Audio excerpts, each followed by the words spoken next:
Imagine standing somewhere on the Eastern Front in the autumn of 1943. The rain has turned the roads into rivers of mud. A German anti-tank crew struggles desperately to reposition their weapon before Soviet armor appears over the next ridge. Their gun is one of the most feared anti-tank weapons ever built, the legendary 8.8-centimeter PaK-43.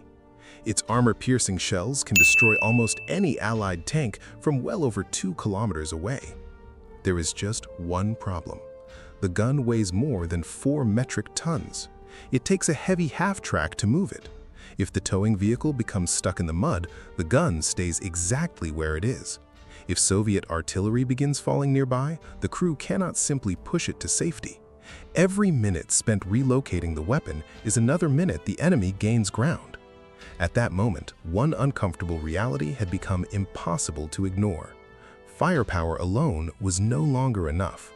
Mobility had become just as important. Ironically, the solution did not come from building a better tank. It came from removing everything that made a tank expensive in the first place. The turret disappeared. The armor became simpler. Production accelerated.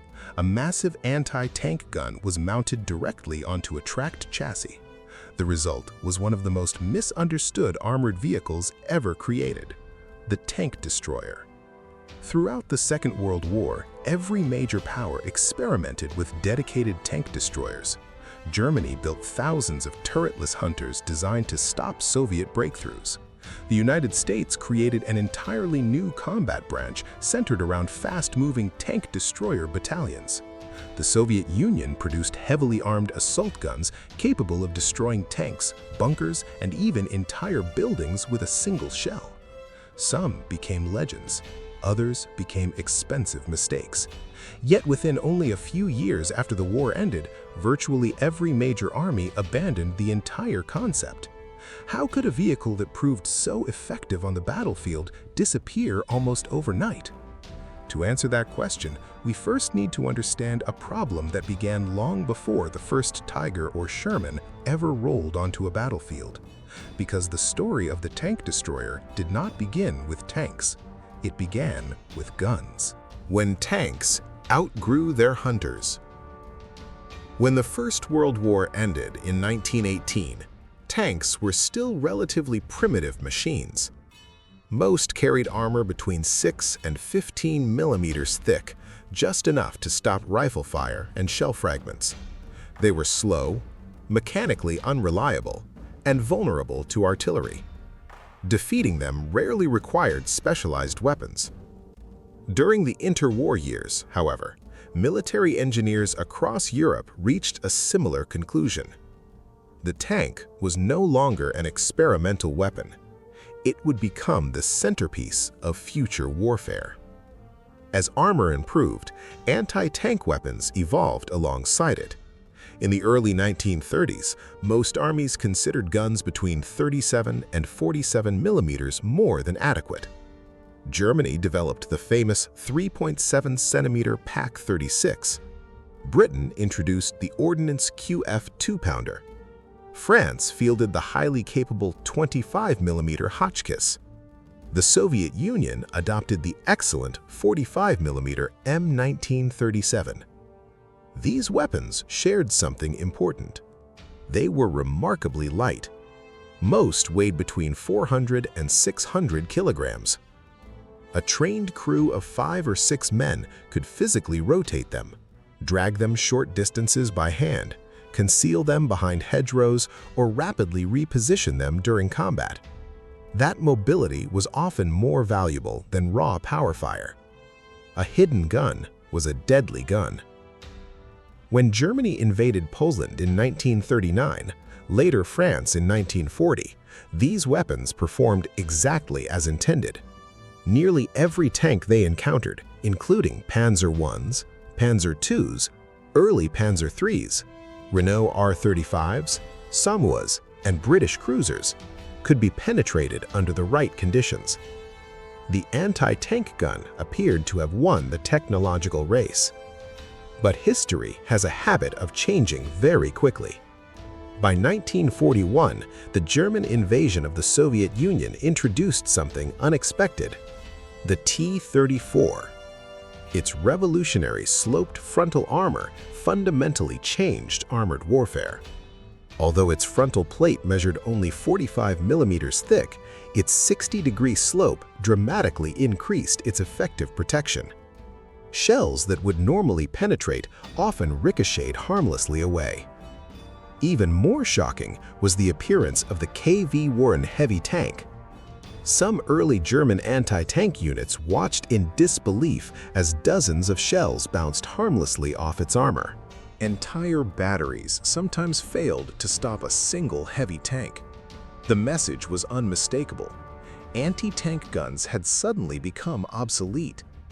Almost overnight, engineers across every major army found themselves trapped in an arms race unlike anything seen before.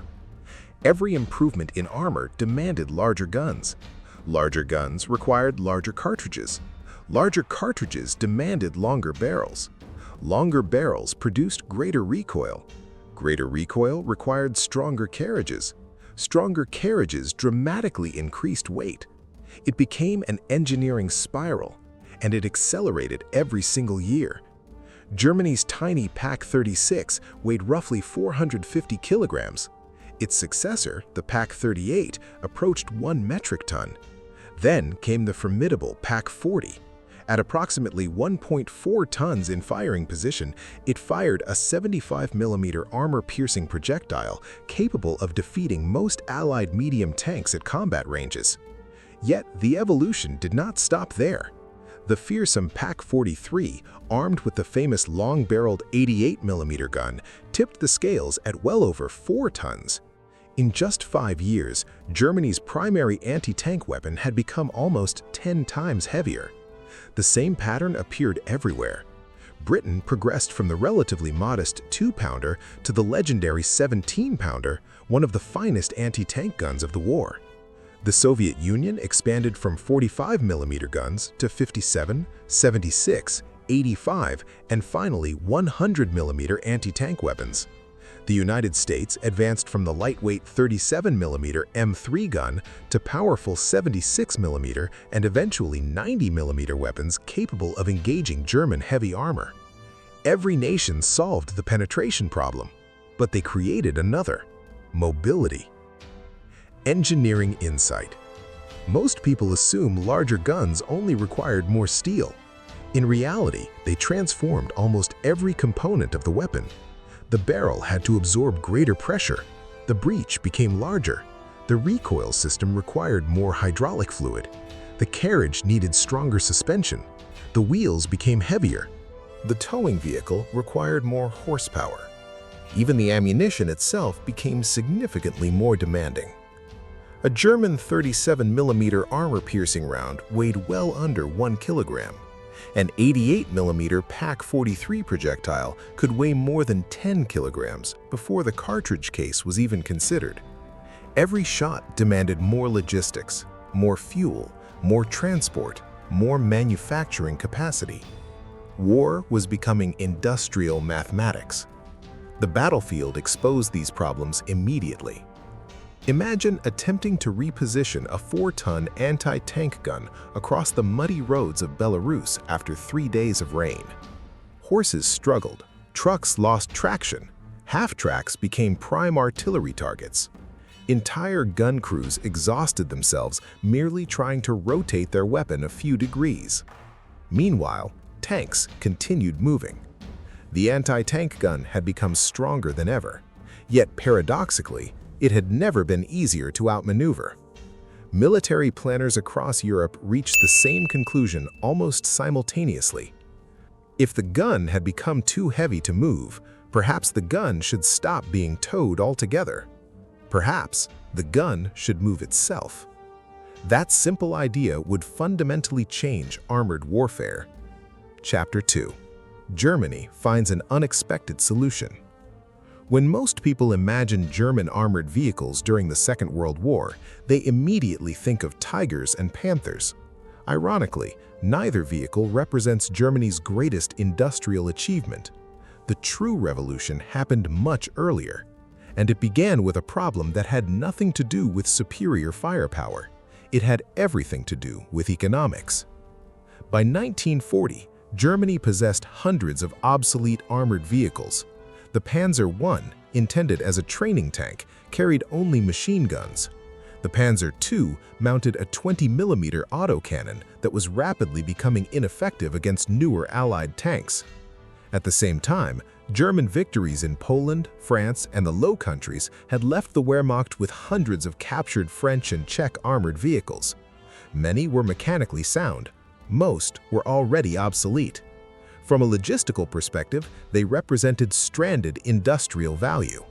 Scrapping them would waste thousands of tons of steel, engines, gearboxes, and suspension systems that were still perfectly usable. German engineers asked a remarkably practical question. What if the turret wasn't the valuable part? What if the chassis itself was the real asset? That single idea would give birth to an entirely new family of armored fighting vehicles. That single question would give birth to an entirely new family of armored fighting vehicles. Instead of designing an entirely new tank from scratch, German engineers began stripping obsolete chassis down to their essentials. The rotating turret, the most mechanically complex, labor-intensive, and expensive component of any tank, was removed entirely. In its place came a fixed superstructure capable of mounting weapons that would never fit inside the original turret. It was a remarkably practical solution. Without a rotating ring, electric traverse mechanisms, complex gearing, and additional armor required to protect a rotating fighting compartment, engineers saved thousands of kilograms while dramatically reducing production time. Those weight savings could then be invested where they mattered most: firepower. The first operational result appeared in 1940, the Panzerjäger I. Built on the tiny Panzer I chassis and armed with the Czech-designed 4.7cm Pak-T, it looked awkward, almost improvised. Its crew stood behind little more than thin armor plates in an open fighting compartment that offered almost no protection against artillery fragments, aircraft strafing, or even bad weather. Yet despite its crude appearance, the Panzerjäger I proved something extremely important. A self-propelled anti-tank gun could accompany advancing formations, relocate within minutes, and engage enemy armor from positions impossible for conventional towed guns. It represented mobility replacing protection. That philosophy would define nearly every German tank destroyer that followed. As the war intensified, Germany expanded the concept. Captured French Lorraine tractors became the Marder I. Obsolete Panzer II chassis evolved into the Marder II. The Czech-built Panzer 38T became the foundation for the Marder III. Although all shared similar weaknesses, high silhouettes, open tops, and relatively thin armor, they mounted increasingly powerful weapons capable of destroying virtually every Allied medium tank encountered during 1942 and 1943. They were never intended to fight like tanks. They were ambush predators. German doctrine emphasized concealment, long-range fire, and rapid relocation rather than close-quarters maneuvering. This distinction is often misunderstood today. A tank was expected to seize ground. A tank destroyer was expected to deny it. That difference shaped every design decision. Engineering insight. Removing the turret did far more than reduce manufacturing costs. It also allowed engineers to install much larger guns without dramatically increasing vehicle weight. A rotating turret places enormous stress on bearings and requires the center of gravity to remain balanced throughout a full 360-degree traverse. A fixed casement eliminates many of those constraints. The result was extraordinary. Vehicles weighing under 25 tons could carry guns previously reserved for vehicles far heavier. Germany had discovered a way to increase firepower without proportionally increasing weight. For a nation increasingly constrained by shortages of steel, fuel, and skilled labor, this was an industrial breakthrough as much as a military one. However, Germany's greatest tank destroyer was never originally intended to destroy tanks at all. The Sturmgeschütz III, or StuG III, began life before the war as an infantry support vehicle. General Erich von Manstein envisioned an armored gun capable of accompanying infantry and destroying bunkers, machine gun nests, and fortified positions with direct fire. The early StuGs carried short-barreled 75mm guns, firing primarily high-explosive ammunition. Then, Operation Barbarossa changed everything. The appearance of the T-34 and KV-1 forced Germany to rethink nearly every armored vehicle in its inventory. Rather than designing an entirely new vehicle, engineers simply replaced the short gun with the long-barreled 7.5cm StuG 40. That single modification transformed the StuG III from an assault gun into one of the deadliest anti-tank vehicles of the entire war. By 1944, experienced StuG crews routinely engaged Soviet armor beyond 1,500 meters. The vehicle's low silhouette, nearly half a meter lower than a Panzer IV, made it significantly easier to conceal behind ridgelines, hedgerows, and rubble. Its frontal armor steadily increased from 50mm to as much as 80mm on later variants. Just as importantly, it was cheaper.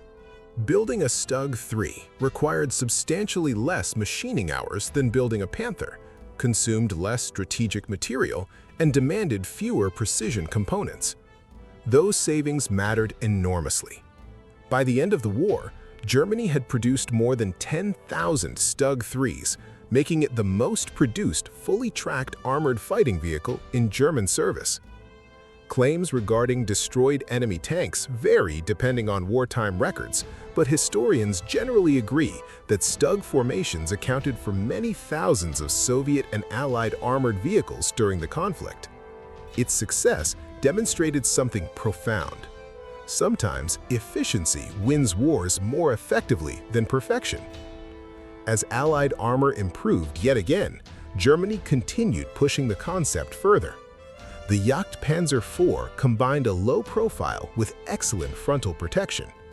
The Jagdpanther mounted the fearsome 8.8cm Pak 43, arguably one of the finest anti-tank guns ever fielded, on the superb Panther chassis.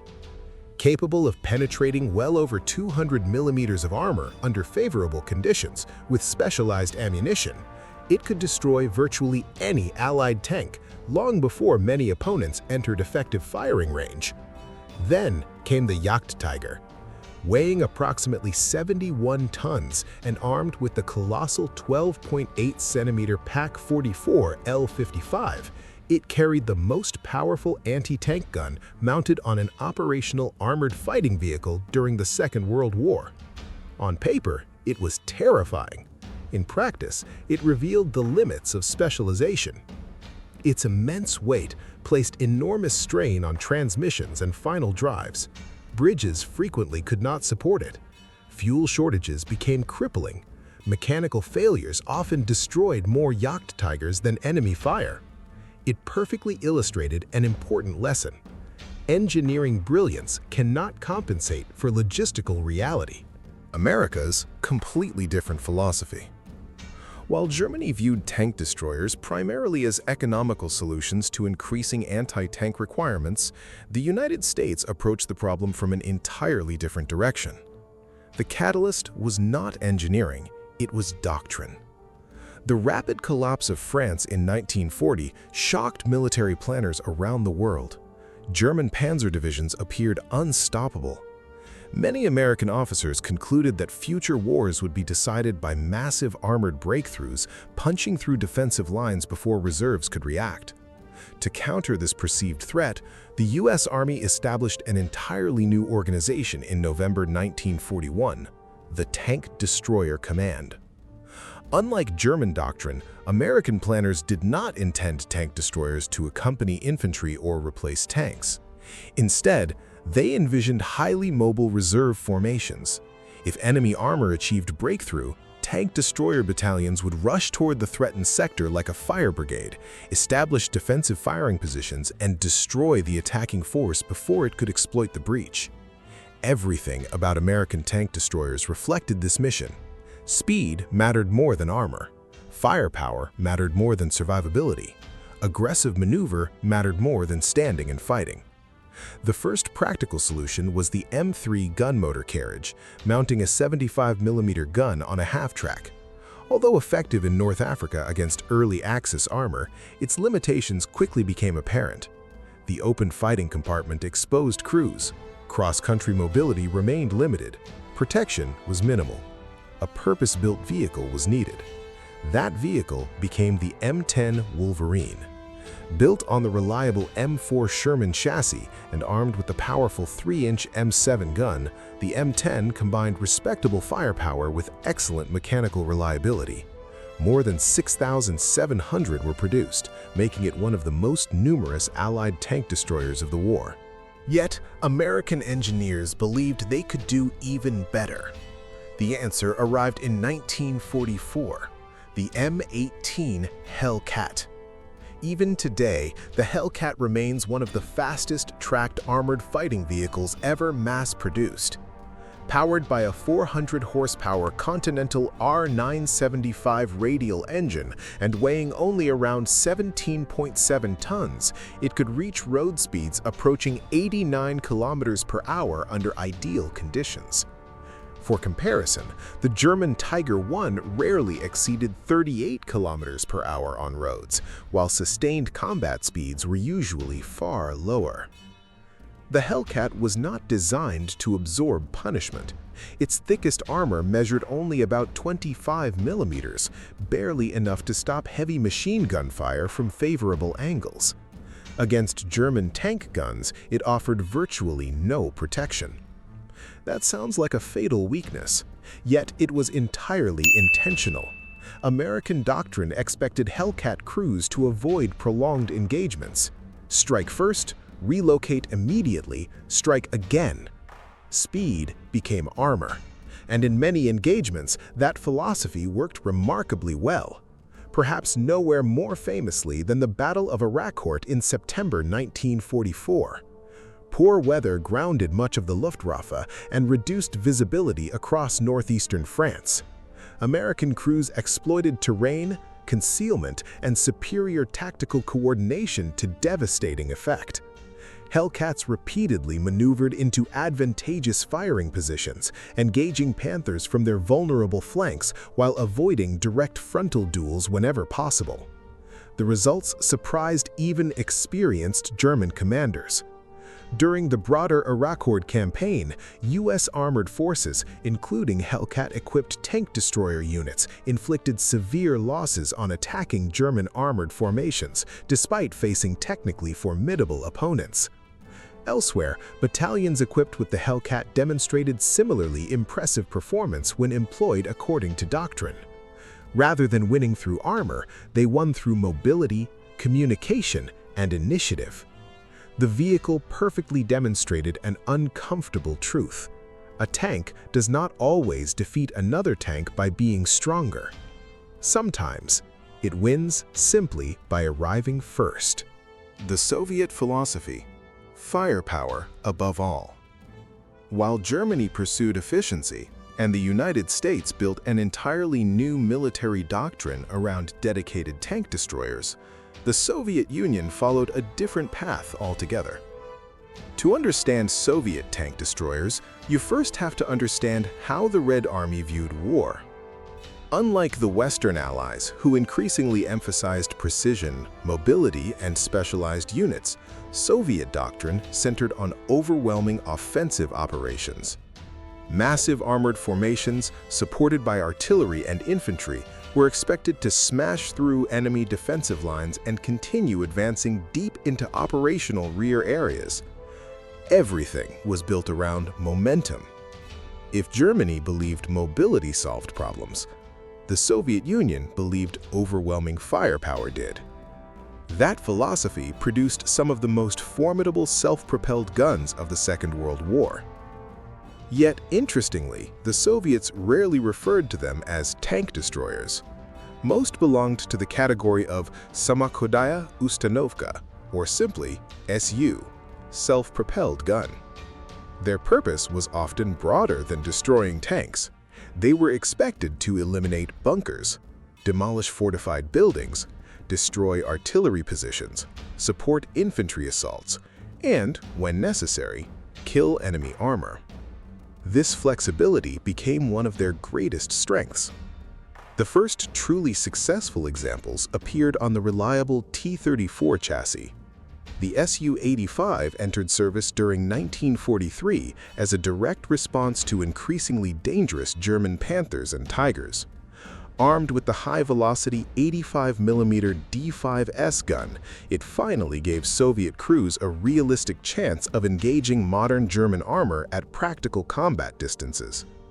Only 1 year later, Soviet industry improved the concept even further: the Su-100.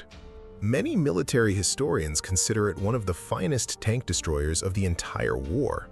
Its 100mm D10S gun fired armor-piercing projectiles capable of penetrating roughly 160mm of vertical armor at 1 kilometer under favorable conditions, more than enough to threaten Panthers and even Tigers from dangerous distances. Unlike many German vehicles introduced late in the war, the Su-100 also benefited from remarkable mechanical reliability. That was no accident. The Soviet Union had learned a painful lesson during the first years of the war.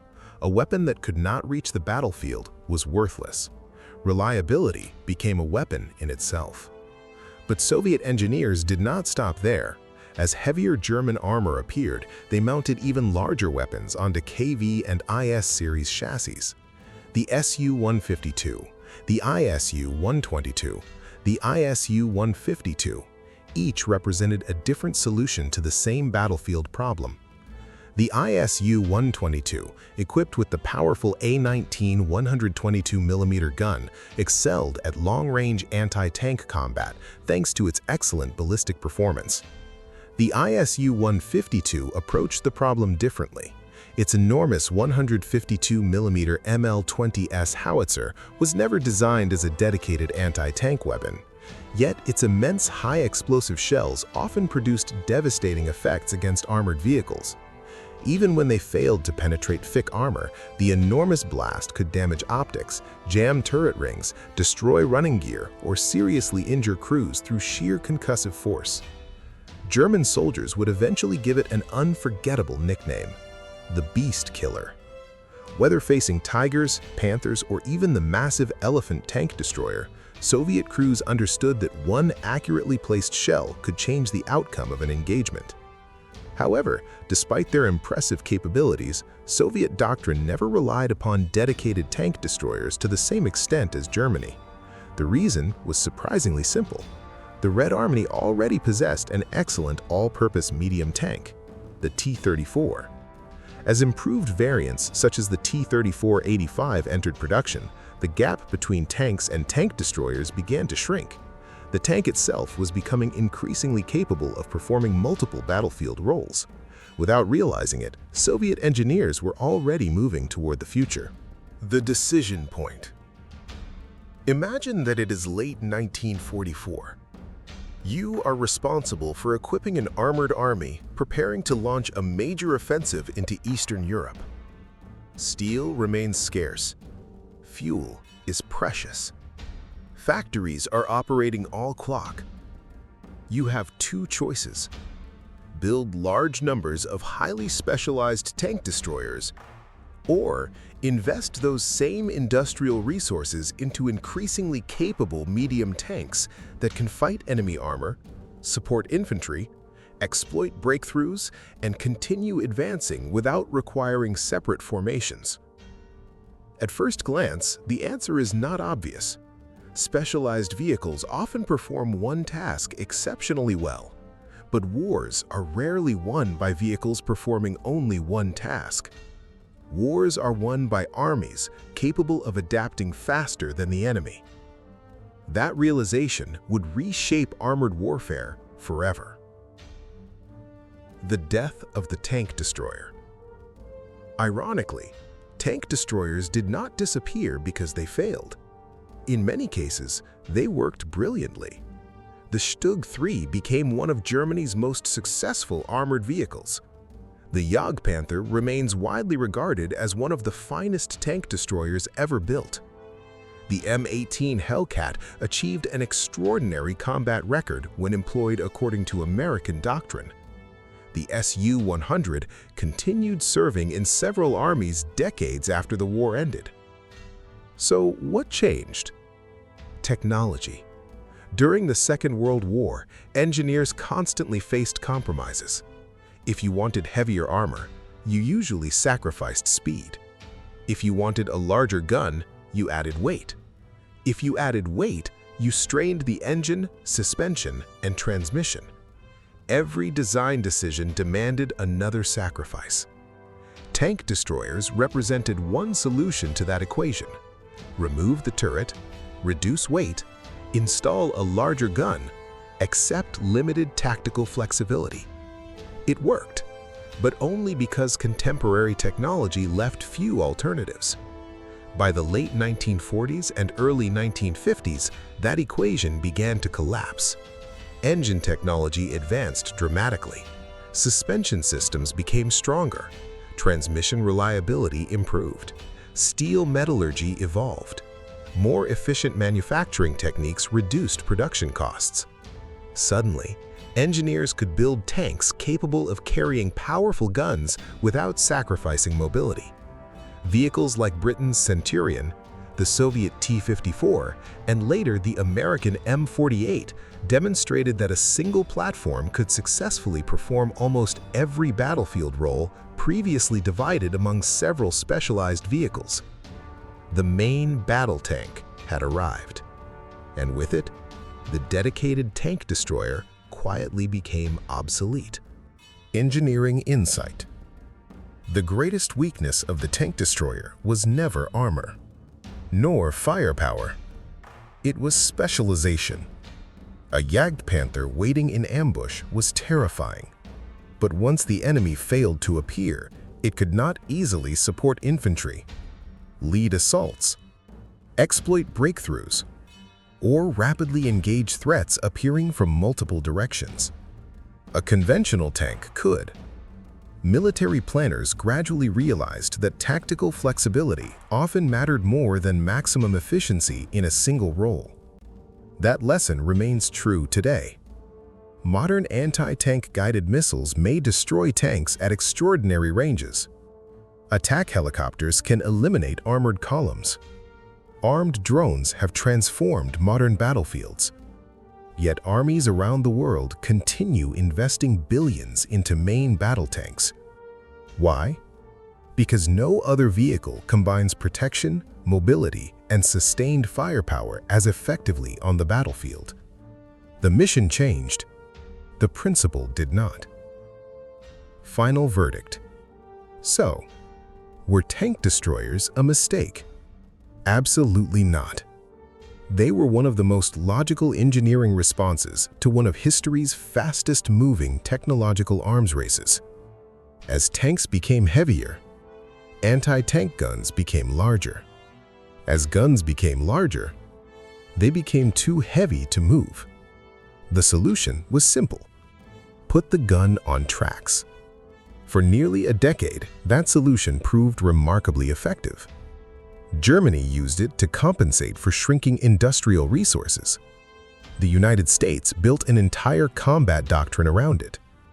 The Soviet Union adapted it into highly versatile self-propelled guns capable of destroying almost anything on the battlefield. Each nation solved the same problem in completely different ways. But perhaps the greatest legacy of the tank destroyer was not the vehicles themselves. It was the lesson they taught. Military technology never stands still.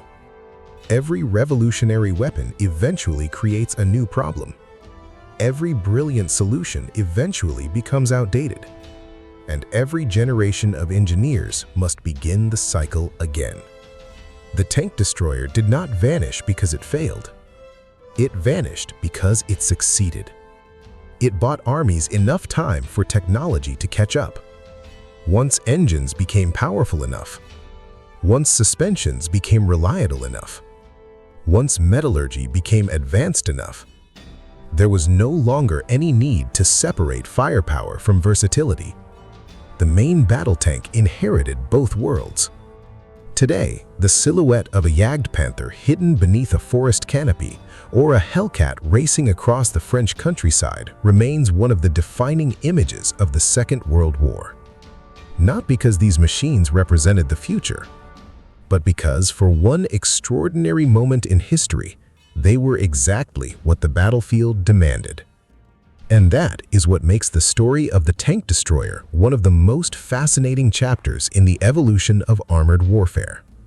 If you enjoyed this documentary and would like to see more in-depth military history covering the engineering, strategy, and battlefield realities behind history's most iconic machines, consider subscribing.